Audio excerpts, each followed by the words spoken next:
Origin just Homes and this is Legend Summarize the Epic of Gilgamesh by the channel Overly Sarcastic Productions.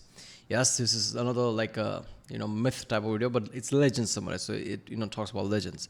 Didn't they do this Epic of Gilgamesh? Because I think I watched the video, right? I don't know. There's a different type of I don't know. There's a proper video of Epic of Gilgamesh. This is one of the oldest living myth or legend out there, I'm pretty sure. Isn't this surprising? Like, Blue just did a video about, civilization of Ur, that temple thing, like how great it was. And this is also like this legend is from the civilization of Ur from Mesopotamia. I'm pretty sure. So yeah, somehow that aligns. But yeah, it's going to be awesome. Let's watch it. I love any myth or legend type of video, obviously, because I don't know much about them. And every time I hear about something, it's always great. I've read quite a few legends and myth videos from this channel. From Japanese myths to Egyptian myths, they're all awesome. So yeah, let's watch this one.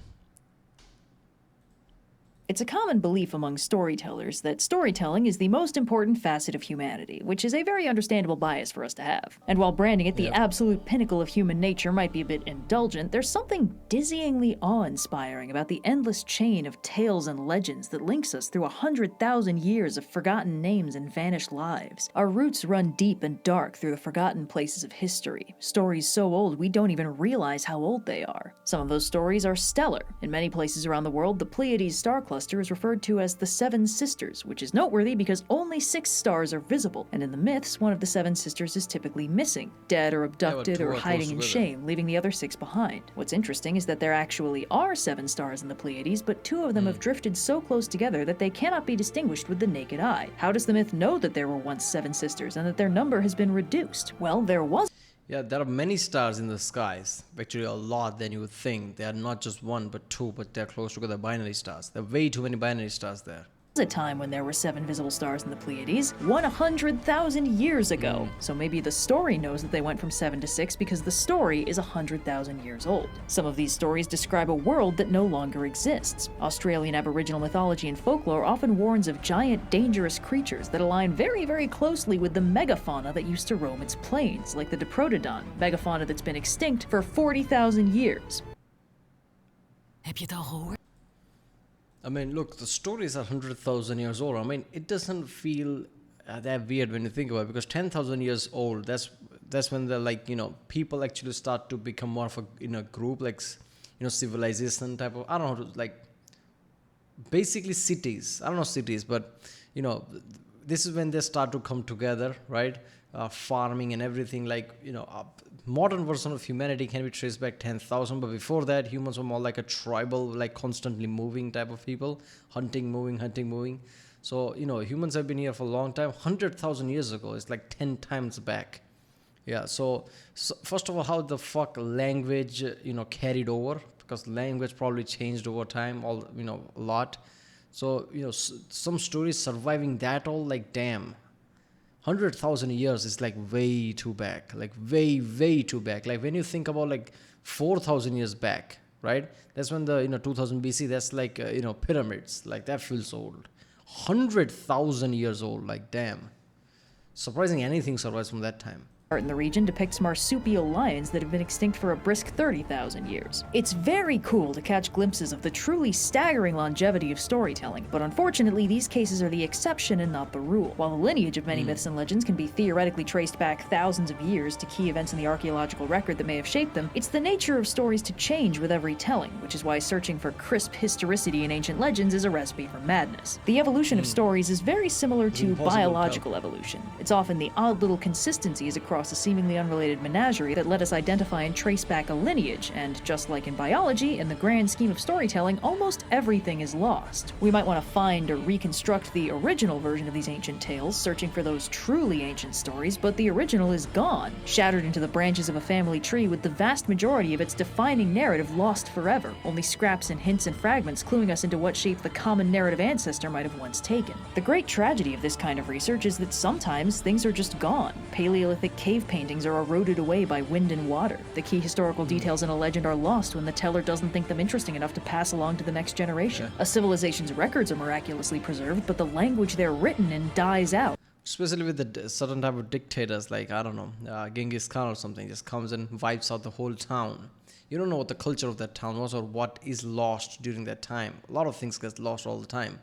because of certain period of war and things. But yeah, overall, like, seriously, the main what the hell? Yeah, the main thing I can think of is that, do you remember that the test? I think teachers do. I remember when I was a kid, like there was a teacher said something to the first kid, and they just told, like, pass that information along to the next person, all the way to the last of the kid. And what the teacher said had nothing to do with what the last guy said, because it was completely different. And there was no reason to lie or change anything. Like this, it's like we were very small. We weren't a teenage where we're like messing with the teacher or something. That kind of mentality wasn't set yet. Like, teacher said something, pass along, we passed along. But that's just human nature to change things or hear it differently or something like that. So whenever a story gets retold over and over again, it will change. And imagine that for a long, like, thousands of years. Like, it's going to be completely different, right? Core of it might be still true, but yeah, every nitty, details and here and there would be different. And so the knowledge dies with them. Geological upheaval buries a city under 100 meters of rock, and within 200 years, nobody remembers its name. Storytelling may not be the most important thing humanity is responsible for, but it is alive, and like all alive things, it dies very easily. This is why it is truly, genuinely incredible that we have the Epic of Gilgamesh. Before 1853, the Epic of Gilgamesh was a pile of broken pottery in an Assyrian ruin. Before 1872, it was a pile of broken pottery in the basement of the British Museum. It wasn't until Assyriologist George Smith translated the cuneiform in the Flood Tablet, which would later be known as Part 11 of the Epic of Gilgamesh, that it became clear that there was a story here, a coherent written narrative older than anything anyone had found before. It was only a fragment, but it told an epic tale of a cataclysmic flood very similar to the one in the Tanakh, and they still had a lot of broken pottery to go. There is no single complete version of the Epic of Gilgamesh. The oldest stories about him we have access to are Sumerian, from the 18th century BCE, where his exploits were literally used as writing homework for scribes, which is why we have about 5 million copies of them. In these poems, Gilgamesh is called Bilgamesh, and while a few details from the overall epic show up, like Enkidu being Gilgamesh's best friend and Gilgamesh overall being a totally badass king, it doesn't have a whole lot to do with the epic, and it's clear that there was basically a corpus of episodic folklore about Gilgamesh popular in the cultural consciousness long before his story was consolidated into the epic. There was also clearly a prototypical version of the Epic of Gilgamesh in cultural circulation before it was locked down by the poet and scribe Sinlique Unini somewhere between the 13th and 11th century BCE, when he wrote down what is now considered to be the standard version of the Epic of Gilgamesh, or as it was called at the time, He Who Saw the Deep. Now, 3,000 years of wear and tear on the tablets has left the story somewhat fragmented, but because this tale was so popular in various forms, new tablets with chunks of the Epic of Gilgamesh are being discovered all the time. Every new translation is more complete than the previous ones because it has more to work from. This is the rare, beautiful case where a lost story was rediscovered, and instead of being half a fragment of a scrap of an oblique reference with absolutely no hope of recovery, it was literally an entire saga. We've known about this epic, the oldest known work of literature, for less than 200 years. A combination of luck and skill and some very, very determined archaeologists have given us back something we could have very easily lost forever. And part of what makes the Epic of Gilgamesh so interesting is that its own narrative themes apply to it on a metatextual level. The Epic of Gilgamesh, a legend that was dead and forgotten for 2,000 years, is a story about death, legacy, and immortality. So let's talk about it. The story begins with a glowing attestation of the beautiful and magnificent city of Uruk, and an equally glowing description of Gilgamesh, a great hero king, unbelievably huge, powerful, and strong, most likely. By the way, isn't that supposed to be like temple, like the Blue talked about? I'm pretty sure it's not a castle for the king.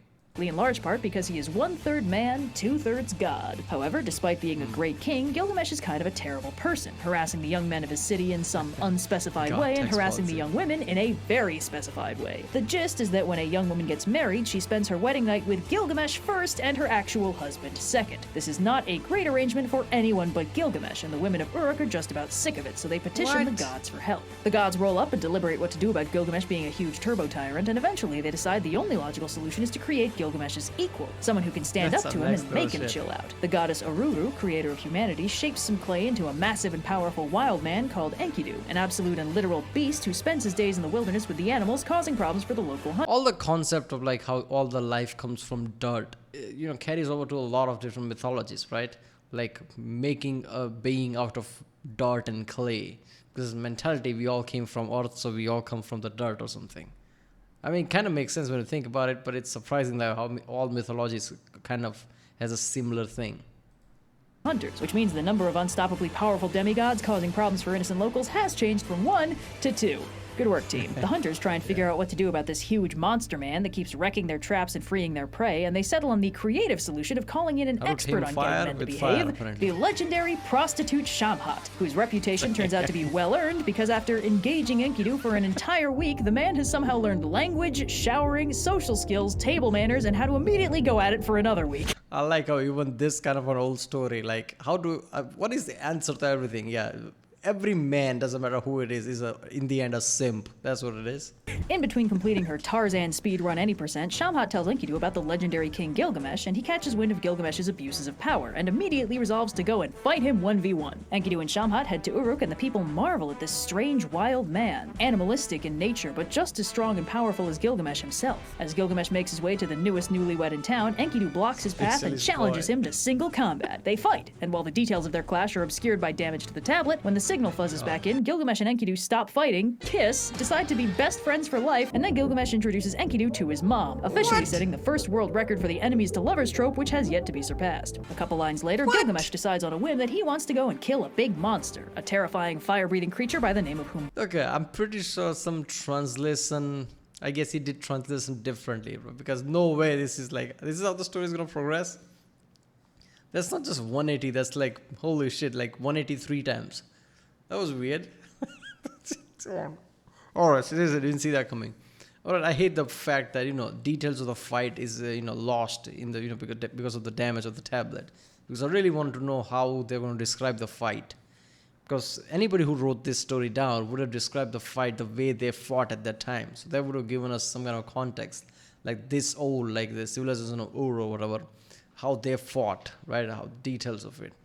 But it's fucked up that the tablet is damaged at that. Baba, and when Enkidu asks why the hell they would do that, Gilgamesh calls him a wuss and goes to do it anyway. Absolutely nobody can dissuade Gilgamesh from this idea, so the two of them gear up and head to the forest of cedar that Humbaba guards. On the way, Gilgamesh has a series of scary symbolic nightmares, but every time he gets freaked out, Enkidu manages to explain why the scary symbolic nightmare is actually a good thing, and I'd love to give you more details about what the dreams were and how they could possibly be good, but sorry, tablet busted, who dis? All that matters is the boys make it to the forest of cedar, catch Humbaba's trail, and square up with him. Humbaba talks a little smack, Gilgamesh gets nervous, Enkidu affectionately calls him a wuss, and they fight. And with the help of a little bit of divine intervention, courtesy of Gilgamesh's goddess mom, Humbaba is pinned down by the wind so Gilgamesh can slay him. Enkidu briefly worries that killing a monster created by the gods might upset the gods a little bit. I'm sure that won't come. I mean, that kind of, that's a bit of weird. That let down a bit of, right? They're gonna kill the, this beast by themselves. No. The mother's gonna intervene with the wind and everything. Like, I don't know. I guess the implication here is that, this kind of a godly beast cannot be tamed by anyone. So God has to intervene. I don't know. Come back later, or immediately. When the boys make it back to Uruk with a ton of high-quality cedar wood in tow, Gilgamesh gets himself cleaned up after his long and arduous journey and is immediately ambushed by the goddess Ishtar, who thinks he's really hot and wants to marry him. Gilgamesh enumerates a large number of reasons he's not going to do that in the form of a list of all of Ishtar's. That was that Tammuz guy, the bird, the lion, the thing with the horse, the dude you turn into a wolf. Frankly, the animal thing is getting very suspicious. Sus. It's just like... Ishtar's exes that have suffered various horrible fates, and Ishtar gets really upset and storms back to the heavens in a rage. She asks her parents, Anu and Antu, if she can borrow the Bull of Heaven and have it kill Gilgamesh, and makes it clear that her alternative plan is to smash down the gates of the underworld and raise up the dead so they devour the living. Rather than dealing with the paperwork of an ancient Mesopotamian zombie apocalypse, Anu gives her the Bull of Heaven and she unleashes it on an unsuspecting Uruk. It's an absolute So basically, any teenager when has rejection or everything says, I want to burn the whole world down, and just basically slams the door. Yeah, this is God version of that. The problem with this is a God can actually do that. nightmare of a monster, with its very presence boiling the rivers and cracking the earth. But Enkidu and Gilgamesh manage to defeat it through the cunning strategy of hitting it really hard. They sacrifice various parts of the bowl to various different gods, throw a party, and go to sleep. Job well done, boys. Unfortunately, Enkidu dreams that a council of the gods convenes to discuss how Enkidu and Gilgamesh can be punished for killing not one but two sacred creatures crafted by the gods. The gods agree that one of them should die for it, and unfortunately for Enkidu, the reluctant consensus, even among the gods that like them, oh, come on. Like, first one, I understand. The second one, you send it to kill them. Like, what are they going to do? They're going to defend them? It's kind of weird to punish them for the second one. Is that Gilgamesh is a lot less disposable than Enkidu. He wakes up heartbroken knowing that his death is inevitable and coming soon to a civilization near you. While Gilgamesh tries to petition the gods Okay, why is Gilgamesh like okay? Oh, because of nepotism. Yeah, because of his mother, I guess. There you go. You're not that important. That's so fucked up, man. To spare him, Enkidu privately breaks down and laments to Shamash the sun god, cursing the hunter and Shamhat that took him away from his Bread and peaceful, boobs. ignorant, wild existence and doomed him to a life weakened by civilization and knowledge, forcing him to forever be lesser than his great friend. Shamash gently chastises him for cursing the Would you people like that the gave bread him his life and and the his rules? friendship with Gilgamesh, and That's not Enkidu like calms down a Seattle. little. So to make up for cursing Shamhat, he turns around and blesses so her to be good. incredibly home-wreckingly hot and have a lot of great boning for the rest of her life. Despite his little moment of closure, Enkidu's not resting peacefully quite yet. He has a second dream where a terrifying lion birdman attacks him and drags him into the sunless underworld where he's paraded before a menagerie of death gods. When he wakes up, he's sick, and his illness worsens over the next 12 days. On his Yeah, I think this whole punishment thing feels a bit too strong. I know this is like an epic, but still, feels weird because you molded him, like made him in the first place to, face off Gilgamesh. Like that could have gone anyway, right? And it turned out this way. Like you can't really blame him for that. It wasn't his decision, his whole existence, because his path was supposed to cross with Gilgamesh in the first place. So I mean, punishing like that feels really weird. Like okay, punish him a bit, but this is too strong. deathbed, Enkidu tells Gilgamesh that he feared dying in battle, but he now wishes he'd at least had the fame and glory of a violent death. A slow, lingering illness brings him nothing at all. Enkidu dies, and Gilgamesh is heartbroken. He commissions a massive statue of Enkidu, drains his treasury to commission sacrifices for the gods so that they'll favor Enkidu, and ultimately spirals into a full-blown existential crisis. In this state, Gilgamesh leaves Uruk and sets out for the farthest reaches of the world in search of a legendary man named Utnapishtim, who along with his wife are the only people who have ever become immortal. Gilgamesh makes his way through the wilderness, still quite powerful, but now also quite frightened thanks to his rolling existential crisis. So he's still defeating lions with his bare hands, but now he's sad about it. He reaches the Twin Mountains where the sun rises, guarded by two scorpion men who let him pass when he tells them he's seeking Utnapishtim. He travels through the dark, sunless void for 12 double hours before he finally emerges into a strange garden of stone and crystal trees at the edge of a vast ocean. An old goddess directs him to the boatman that can take him to Utnapishtim, a man named Urshanabi currently working in a forest with a large group of strange stone men. But Gilgamesh interprets her directions. I like how everybody like Scorpion, now this guard is just like pointing the way, like okay, it's that way, it's that way. Like no, like none of the resistance, none of the anything, like oh, it's that way. Does instructions to fight Urshanabi and the Stone Men, which makes the process of getting to Utnapishtim extra complicated, because the Stone Men Gilgamesh smashes to bits are the people who are supposed to be manning the dang boat. Urshanabi and Gilgamesh end up having to man it themselves, including a rather perilous section where they need to pull the boat through a band of deadly water and improvise a sail out of their own clothes. But Gilgamesh finally lands unscathed on the far shore and meets Utnapishtim, who is very unimpressed with him. Gilgamesh asks Utnapishtim how he acquired immortality, and Utnapishtim tells him the tale.